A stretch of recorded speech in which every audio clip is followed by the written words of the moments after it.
আমরা একেবারে শেষ পর্বে চলে এসেছি, চলে যাচ্ছি দশম পর্ব। ব্রেস্টের নাটক অভিনেতার চোখে, লিখেছেন সৌমিত্র বসু।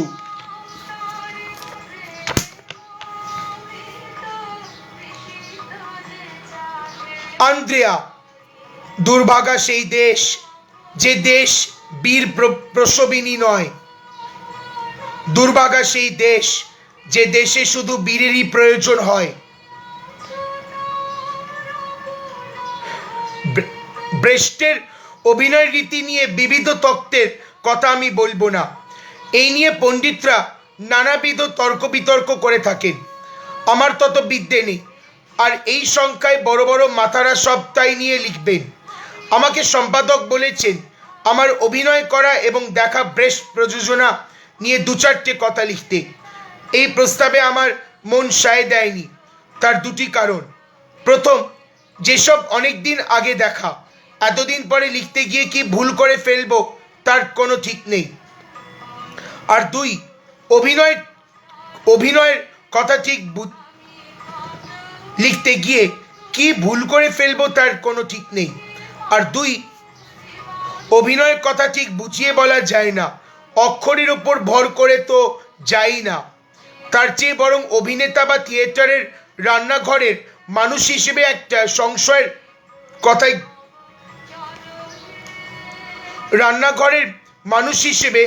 সংশয়ের কথা একটু বলে নিতে চাই।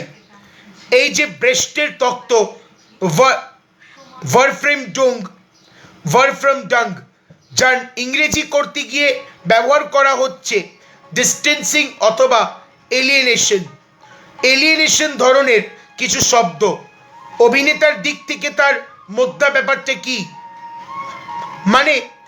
মানে কেমন করে এই তত্ত্ব মেনে অভিনয় করবেন একজন অভিনেতা?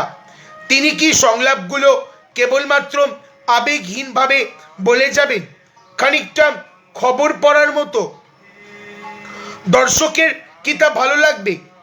ভালো লাগার প্রশ্নটা গুরুত্বপূর্ণ, কারণ আমরা তো জানি ব্রেস্ট মজা ছাড়া থিয়েটারের কথা ভাবতে পারতেন না। মজা পেতে গেলে যেমন মজা দিতে গেলেও তেমনি ঘটনার সঙ্গে আত্মিক যোগ তৈরি হতে হবেই। আবার যদি মনে করি ব্রেস্ট তার নাটকের মধ্যে দিয়ে নিষ্ক্রিয় উপভোগ নয়, মানুষকে সক্রিয় প্রতিক্রিয়ার দিকে টেনে নিয়ে যেতে চাইছেন। তার জন্যেও তো দর্শক এবং শিল্পীর একরকম ভাবে বিচলিত হয়ে থাকা দরকার। এই নিয়ে একটা দুটো কথা বলবার চেষ্টা করব। তার আগে ব্রেস্টের একটা মন্তব্যকে সামনে রাখতে চাই। The alienation effect in German epic theatre is achieved not only through the actors but also through music and sets. Its main purpose is to place the stage events in their historical context. যেটা বোঝা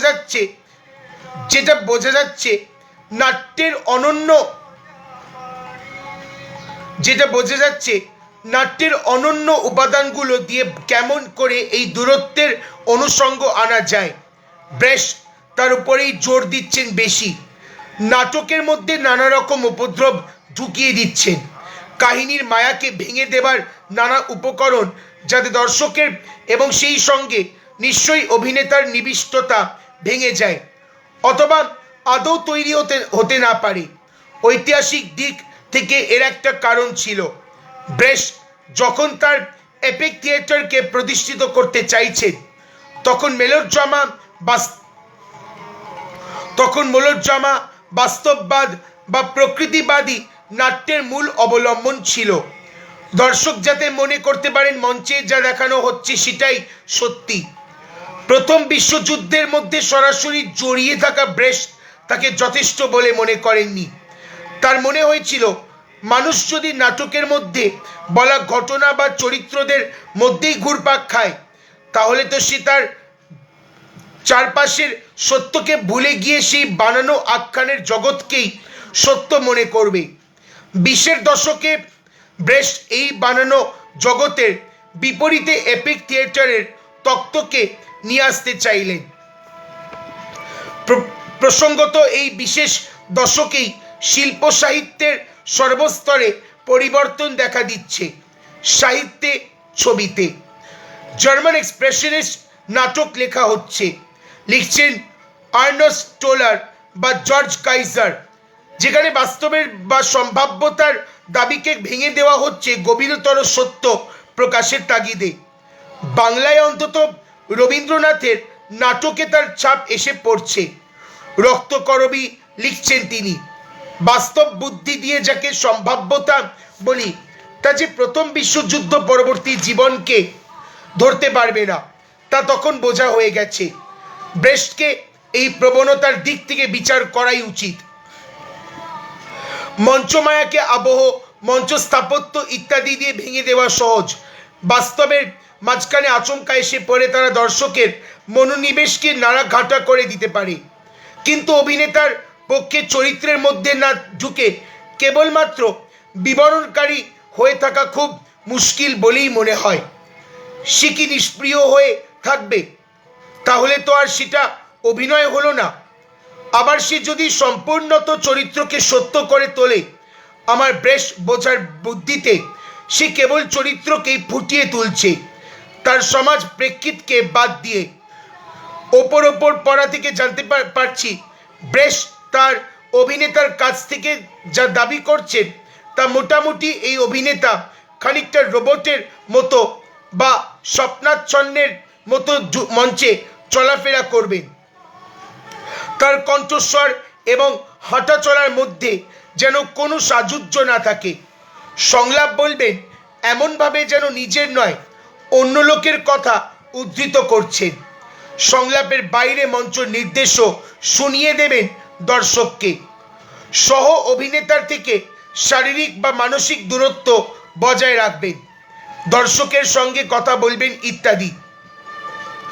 এইখানে একটা কথা মনে হয়, ব্রেক্ট চাইছেন মঞ্চের ঘটনাকে আলাদা ঘটনা হিসেবে না দেখে তাকে একটি বিশেষ ঐতিহাসিক প্রেক্ষিতের মধ্যে রেখে দেখা। তাকে আমরা অবৃষ্টীয় নাটকেও করে থাকি না। ইবসেনের অভিনয় দেখতে দেখতে কিংবা চেখভের দর্শক কি কেবল ঘটনার মধ্যেই আটকে থাকেন? ঘটনা বা চরিত্রের মধ্যে তার সমসময়ের তাৎপর্য আরোপ করেন না। ফলে আমার অশিক্ষিত ধারণায় মনে হয় এ হলো মাত্রা তফাৎ। স্তানিস্লাভস্কি অনুসারী অভিনয়ের ধরন মঞ্চে ঘটে যাওয়া ঘটনা আর তার সূত্র ধরে বেরিয়ে আসা চরিত্রদের মনোজগতের ওপরে জোর দিতে চায় বেশি। কিন্তু ব্রেস্ট চান সেই মায়াকে ভেঙে দিয়ে বারবার বাস্তবকে দর্শকের সামনে নিয়ে আসতে এবং এই ভেতরের স্তরকে খুলে দেওয়ার জন্যে বাইরের স্তরকে নানাভাবে ধ্বস্ত করতে চান। এইসব নিয়ে আলোচনা ভাবনা চিন্তা হতো বহুরূপীর মহলা ঘরে বসে 1980 খ্রিস্টাব্দে। তখন বহুরূপী ব্রেস্টের গালিলিওর জীবন অবলম্বনে গালিলিও অভিনয় করবার প্রস্তুতি নিচ্ছে। আমি তাতে অভিনয় করতাম, প্রথমে বড় আন্দ্রেয়া, পরে তার সঙ্গে কিউরেটর প্রিউলি। তার আগে কিছু কিছু ব্রেস্ট প্রযোজনা দেখেছি। নান্দিকারের 3 পয়সা পালা নাটক রূপ এবং নির্দেশনা অজিতেশ বন্দ্যোপাধ্যায়, শেখর চট্টোপাধ্যায়ের নির্দেশনায় থিয়েটার ইউনিটের নাটক পন্তলাহা। সেসব প্রযোজনা খুব জনপ্রিয়তা পেয়েছিল এবং অজিতেশ অন্তত ব্রেস্ট পণ্ডিতদের নিন্দাও পেয়েছিলেন সমান পরিমাণে। সেসব নিন্দা প্রশংসার দিকে না তাকিয়ে আমি কুমার রায় নির্দেশিত বহুরূপীর গালিলিও নিয়ে আমার এখনকার দু একটা কথা বলতে চাই।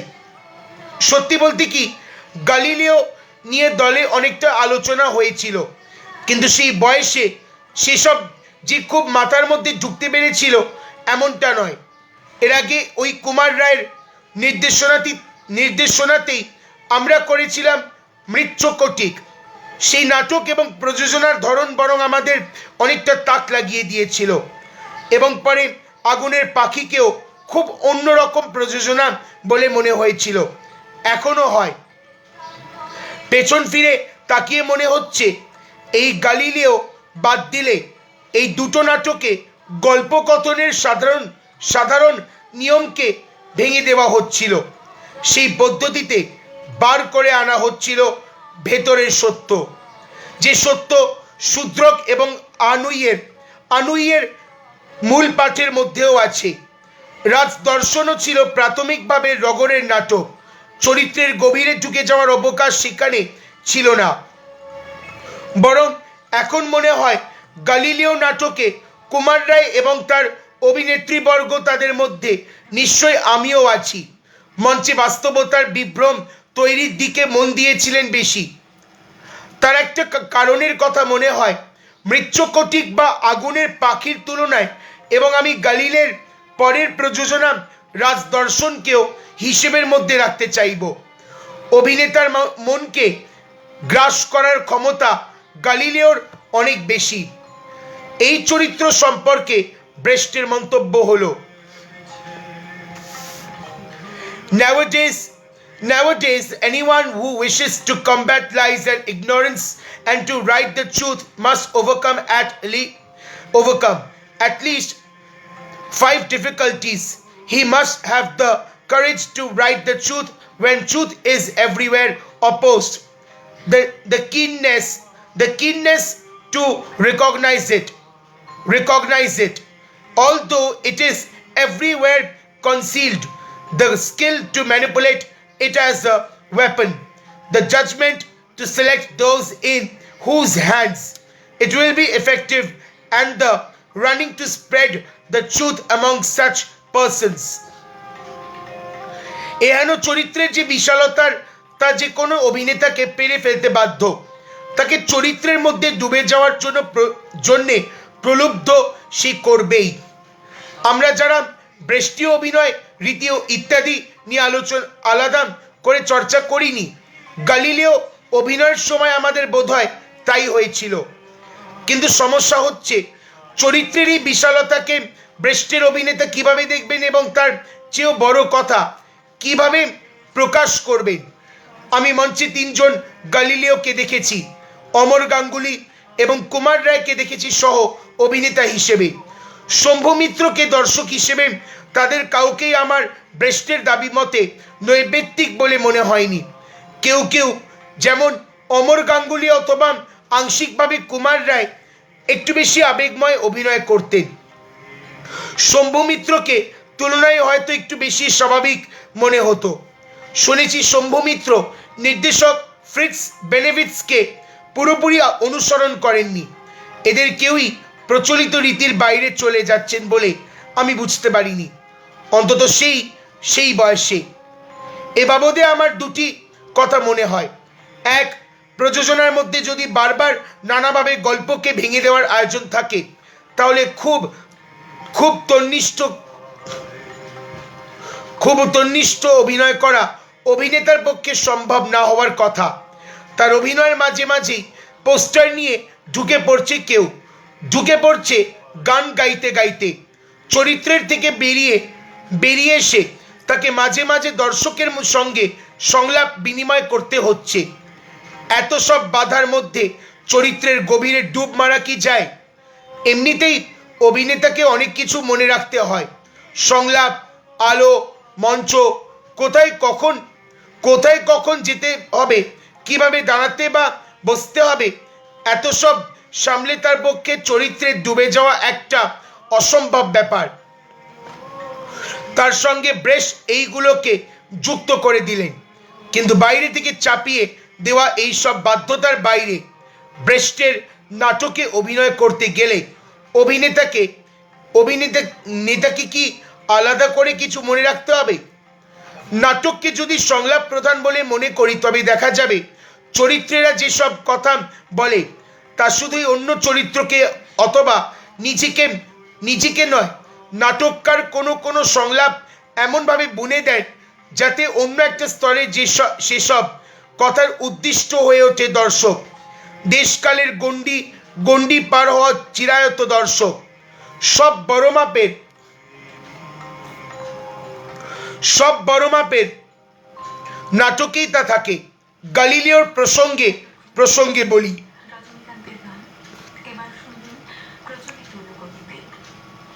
গালিলিওর প্রসঙ্গে বলি, আমার নিজের মনে হয়েছে এই নাটকে এমন অনেকগুলো জায়গা আছে, অনেকগুলো সংলাপ যা ঠিক শুধু গালিলিও বলছেন না, বলছেন ব্রেস্ট, এবং বলছেন নাটকের কোনো চরিত্রকে নয়, আমাদের, তার সমকালীন এবং পরবর্তীকালের ভাবুক মানুষদের। সবচেয়ে আগে মনে পড়ে নাটকের একেবারে শেষ দিকে আন্দ্রিয়াকে বলা গালিলিওর দীর্ঘ সংলাপটি। বিরাট সংলাপ, তার মধ্যে দিয়ে পর পর যুক্তি সাজিয়ে গালিলিও শুধু যে অনুতাপ প্রকাশ করছেন তাই নয়, তাকে আর বিজ্ঞানী হিসেবে গণ্য করা উচিত নয় এমন কথা বলছেন, একে যেমন আধুনিক সময়ের একজন সচেতন বিজ্ঞানীর সংলাপ বলে ভাবা যেতে পারে, ঠিক তেমনি করে আধুনিক কালের কোনো শিল্পী, সাহিত্যিক বা চিন্তক প্রতিষ্ঠান যার মেধাকে গ্রাস করে নিতে চায়, তাদের উদ্দেশ্যে বলা বলে ভেবে নিতেও কোনো অসুবিধে নেই। মনে পড়ে কলকাতায় ভাবা অ্যাডমিট রিসার্চ কেন্দ্রে বহুরূপীর গালিলিও অভিনীত হয়েছিল।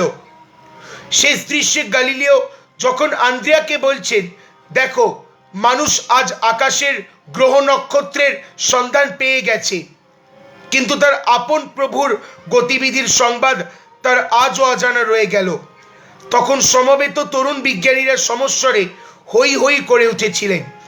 সে তো এই সংলাপ কোথাও তাদের উদ্দেশ্যে বলা বলে বুঝতে পেরেছিলেন বলেই। বহুরূপী যখনই প্রযোজনা করেছিল তখন মনে হয়নি, কিন্তু এই দীর্ঘ সংলাপ প্রসঙ্গে আজকে একটা কথা মনে হয়। প্রথমে অমর গাঙ্গুলি এবং পরে কুমার রায় অভিনয় করতেন গালিলিওর চরিত্রে। তারা দুজনেই এই দৃশ্যে প্রবল আবেগ দিয়ে কথা বলতেন। আজ মনে হয় ব্যক্তি গালিলিওর অনুতাপ যেন ফুটে বেরোতো তাদের অভিনয়। সেটাই কি ঠিক, নাকি চরিত্র থেকে একটু বেরিয়ে এসে আবেগকে খানিকটা কমিয়ে নিয়ে বোঝানোর মতো করে বলাটাই ভালো ছিল? সেটা খুব যুক্তিহীন হয়তো হতো না, কারণ মানুষ যখন একটা ভাবনার পরিণতিতে পৌঁছে নিজের উপলব্ধির কথা বলে, তখন এক ধরনের শান্ত নিরাসক্তি তো তাকে চালিত করতেই পারে।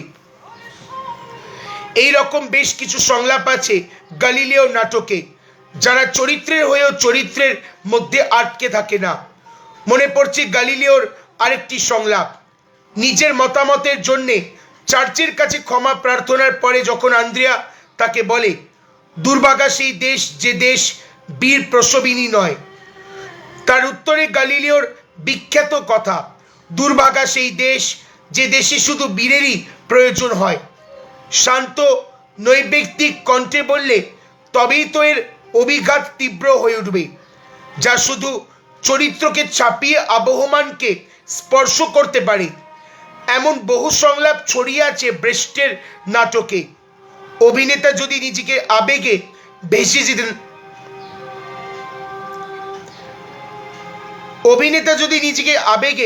ভেসে যেতে না দেন, তাহলে তিনি তাদের গভীরতর তাৎপর্য উপলব্ধি করতে পারবেন। আর সেই ভেসে না যাওয়া অভিনেতাকেই হয়তো ব্রেস্ট চেয়েছিলেন। আজকের মতো সময় শেষ। এখন একটু পরে পড়বেন, আমরা একটু পরে সংবাদ। আজকের মতো সময় শেষ।